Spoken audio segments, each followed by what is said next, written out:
You gotta give credit where credit is due, and Kent Hughes and the Montreal Canadiens have been going above and beyond trying to solidify their lineup heading into next season. And listen, I'm a big fan of all the moves that were made up to this point. I'm a known Sammy Blais super fan, but the biggest missing piece in this Habs puzzle right now appears to be a second-line centerman. Everybody knows about it. Everybody's talking about it.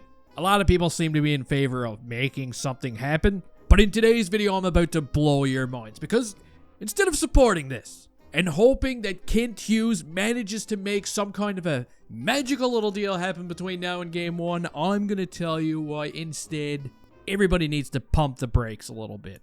But first, before we get into any of that shit, I'm going to tell you about today's sponsor, the best spot to get your hockey cards. It's Miraj Trading. You see, quite a few of the hobby boxes from last season, you can now get them. You can even get them at a little bit of a discount right now. MirageTrading.com has everything you could possibly need, so get on over there and support your local business.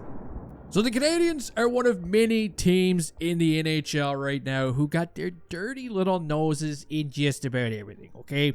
It's well known that they're desperately trying to improve their roster down the middle right now, because when you really look at it, when you really rip those band-aids off, the Habs got themselves a couple of centermen and 2 pretendermen.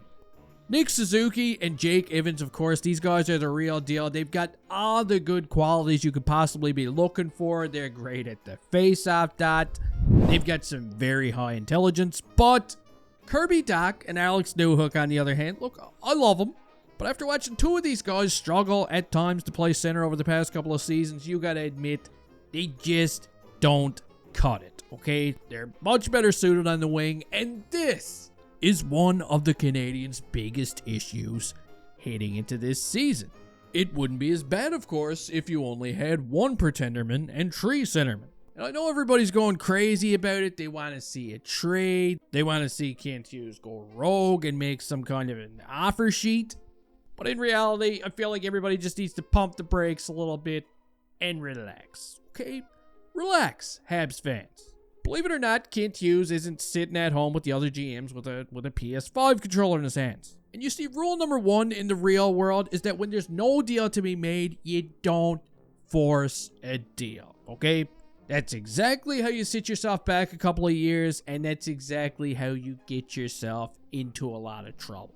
This management team's been doing an excellent job with the rebuild so far. Not only did they shock the hockey world and make the playoffs last season, but they currently have the youngest team in the National Hockey League heading into this season. They're in such a good position right now, and the last thing we need to see them do is force a trade which could potentially pivot the team sideways, or worst case Ontario, even send them backwards. I would personally much rather see this Habs team continue to push forward with the current young group that they have. And I don't want to see any deals happen until it just comes out of nowhere. You know what I mean? Like a real opportunity presents itself. Kent, I'm begging you, man. I know it's probably tempting, but don't get in the shower with your socks on. There's a lot of teams right now looking for centermen, and sometimes the best opportunity presents itself to those who wait. Now, there's also a group of people that want to see the Canadiens go a different route and take their chances on somebody that hasn't been signed yet. Yes, of course. Seagull Man. What a perfect idea. Evgeny Kuznetsov has already got great chemistry with Ivan Demidov. He played a huge role with the Washington Capitals when they won the Stanley Cup.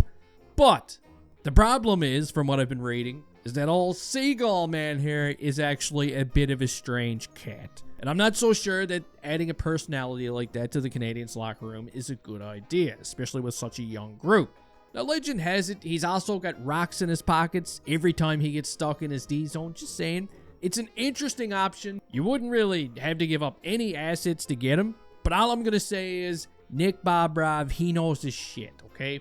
And if he's whispering in Kent's ears right now, telling him, it's not a good idea, then I trust his word more than anyone right now, because he's becoming the Bob father of this team.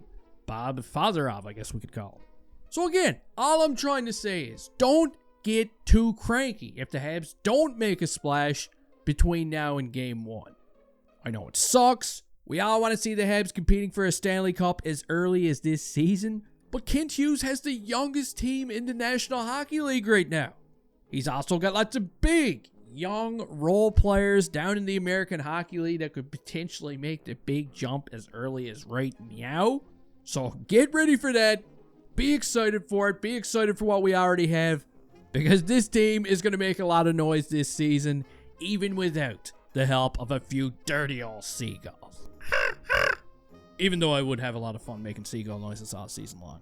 But that's going to do it. That's going to do it for today's video. I'm going to be picking the winners of the t-shirt giveaways at some point over the weekend that I was going to give out on my last video. Okay, so if you get a comment, if you look for a reply from me, if you made a comment on my last video, if you get one, it means you won. And then we'll go from there. Don't forget to smack the like button right across the lips before you leave here. And hey, I hope you're enjoying your summer. And I'll see you next time.